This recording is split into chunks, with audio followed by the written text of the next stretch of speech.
Y parte de historia también tiene el siguiente tema del que quiero hablar con vosotros, y que tiene que ver con la religiosidad popular. Es el eje central de unas jornadas que se celebran en Almería esta semana. Son las jornadas número 8 de religiosidad popular, y que tiene por subtítulo, las órdenes religiosas y la religiosidad popular en Almería. Me acompaña en el plató Carlos Villoria, que es coordinador de esta jornada. Muy buenas tardes. Hola, buenas tardes, Alfredo. Muchas gracias. Por venir. Gracias por invitarme. Bueno, este tramo del programa va un poquito de historia. Visto que hemos empezado con este suceso de la historia más reciente. Y bueno, hablar de las órdenes religiosas y su vinculación con la religiosidad popular, con las hermandades y cofradías, realmente también es historia de nuestro país. Es clave, porque Almería es un referente, y el Instituto de Estudios Almerienses es un referente en la religiosidad popular. Empezó en 1996 con las primeras jornadas, con una cadencia un poco irregular, pero aquí tenemos las 8ª jornadas, y va de las órdenes religiosas, porque parece que estábamos olvidándonos de ellas, y son claves para la mentalidad, las cofradías y muchas de las tradiciones de Almería. Incluso para el día a día de la ciudad, ¿no? Sí, y de la provincia, porque son actividades provinciales. Muchas fiestas de pueblos, estaba pensando en Menecí, yo voy a hablar de agustinos, Santa Rita de Casia era agustina, es una advocación de Huécija, los agustinos que estaban allí. O la Virgen de Consolación de Tices, que es una devoción comarcal, es la Virgen típica de los agustinos. O sea, ya nadie se acuerda en los pueblos que era de los agustinos, porque desaparecieron, pero sigue la tradición de esa cultura. Uno va a Vera y almuerza en Vera, en Traza Carmona, por ejemplo, y se pide de postre una tarta de los Padres Mínimos. Vamos a hablar. Y uno no sabe de dónde viene este nombre, ¿no? Claro, precisamente va a hablar uno de los ponentes, Valeriano Sánchez, va a hablar de los mínimos. Y tenemos, la jornada, explico un poco, son el jueves y el viernes en la biblioteca pública, es presencial y también por streaming. Y luego tenemos una excursión a visitar los conventos de la Alpujarra. Vamos a ver a Huécija, primero el de los agustinos calzados, porque hay los recoletos. Luego vamos a La Ujar a ver lo que queda del convento de los franciscanos descalzos, y luego vamos a Berja, porque ha aparecido hace unos años el convento de los mínimos. La ermita de Gádor, de unas monjas nuevas, las esclavas de la Santísima Eucaristía, tenían el convento con el colegio, y en una reforma hace 5 o 6 años, no me acuerdo exactamente, al picar un poco una pared, vieron que era de piedra y descubrieron que era una pared del siglo XVI, el convento de los mínimos de Berja. Entonces vamos a ver, las monjas lo han restaurado, las esclavas lo han restaurado de su bolsillo, y entonces es ver un convento del XVI que no se sabía que estaba ahí, porque no me lo puedo creer. Se pensaba que era un edificio de 1920, y con la reforma, con un criterio y un gusto espectacular, las esclavas lo han restaurado y se ve la pared y parte de la infraestructura de los mínimos. Y precisamente vamos a hablar de mínimos en Berja, que el nombre de mínimos son San Francisco de Paula, que es el creador, que es la advocación. Pues ellos consideraban que Cristo era pobre, que no tenía ropas, que no tenía nada, y ellos tenían que vivir con lo mínimo. Y de ahí viene el nombre de los mínimos que había en Vera y en Berja. Pues para que veáis cómo en el día a día nuestro está la historia también de los conventos y demás. O, por ejemplo, ¿quién no se ha casado y no le ha llevado huevos a las claras? Claro, las advocaciones históricas de Almería, de mujeres eran las concepcionistas, las puras y las claras. Ya vamos a hablar, hay ponencias que van a hablar de las órdenes que llegan ya en el siglo XIX, XX, llegan nuevas órdenes, las hijas de la caridad, que se han dedicado a la enseñanza, que tienen el colegio Nuestra Señora del Milagro, detrás, y luego la Milagrosa. O sea, que luego han ido llegando en Berja las esclavas de la Santísima Eucaristía, las de la Divina Infantita, que han ido apareciendo muchas más órdenes. Que se dedicaban a la contemplación, a la oración y a muchas más cosas, y a trabajar por la sociedad, ¿no?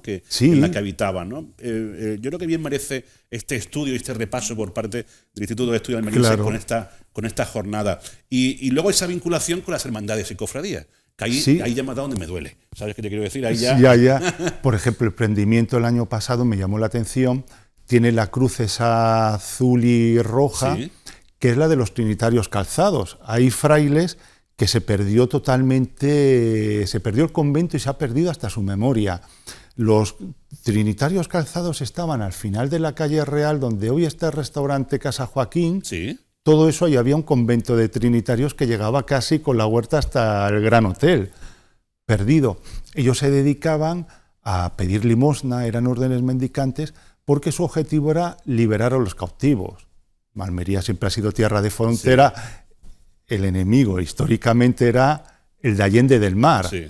Llegaban, capturaban personas, los hacían prisioneros y era un negocio, como casi todo. Si tú pagabas el rescate, lo liberaban pues los mercedarios, que siguen existiendo en algunos sitios, mercedarias. Y los trinitarios, los calzados y los descalzos, pedían limosna para rescatar a estos cautivos. Qué bueno, qué bueno. Claro, y Almería pues era un convento importante, perdido a principios del XIX. Las desamortizaciones del siglo XIX hicieron que se abandonaran parte de los conventos. Estoy pensando otro convento perdido que se conserva afortunadamente en la iglesia, San Pedro. Ajá. San Pedro tenía el convento al lado y la plaza de San Pedro era parte de la huerta de los frailes. Porque claro, porque todo eso se desamortiza, se vende. Lo que era el convento, que ahora hay un chino debajo, sí. Ahí había, en la plaza de San Pedro... ¿No estaba el convento de un chino? No me digas. Ahora sí, al lado de la iglesia de San Pedro... Sí. Ahí estaba el convento, fue cuartel de la Guardia Civil, se volvió a vender y ahí se construyó ese edificio. Y parte de la huerta que tenían era la plaza de San Pedro. Plazas de Almería son de origen conventual. Los dominicos, la Escuela de Artes, el convento de los dominicos, que afortunadamente se conserva. Se expulsa a los dominicos, se dedica a instituto. Es un centro que ha estado dedicado a la enseñanza siempre, porque los dominicos daban allí clases y luego permaneció como un centro de enseñanza. Tanto la Plaza de la Virgen del Mar como la plaza que hay donde la Escuela de Arte eran parte del convento de dominicos y se hicieron... Qué lástima, ¿no? Para alguien como tú, que estudias la historia y el patrimonio y demás, qué pena que se perdiera tanto patrimonio, ¿no? Se perdió. Vinculado con estas órdenes. En España se perdió muchísimo con las desamortizaciones en el siglo XIX. Eso fue atroz, se expulsó a casi todas las órdenes religiosas. Esos conventos se hicieron públicos, se vendieron. Y luego la guerra civil, muchas imágenes sí se llegaron a rescatar y conservar. Y en la guerra civil, aquí en Almería, pues arrasaron con lo que quedaba.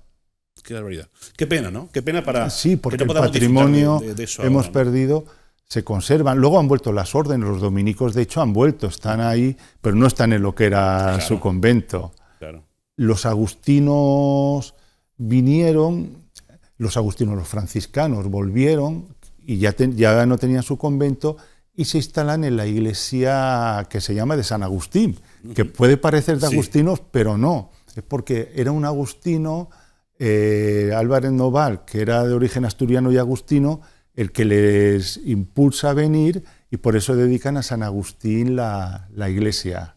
Qué barbaridad. Bueno, van a ser una charla, una ponencia muy interesante, sin duda las que se van a dar cita o van a tener lugar en estas jornadas, porque se va a hablar también, pues por ejemplo, Juan Pedro Vázquez y Rafael Navarro van a hablar del cementerio de Canjayar, Joaquín Gaona de las damas catequistas de Fuente Victoria, ¿no?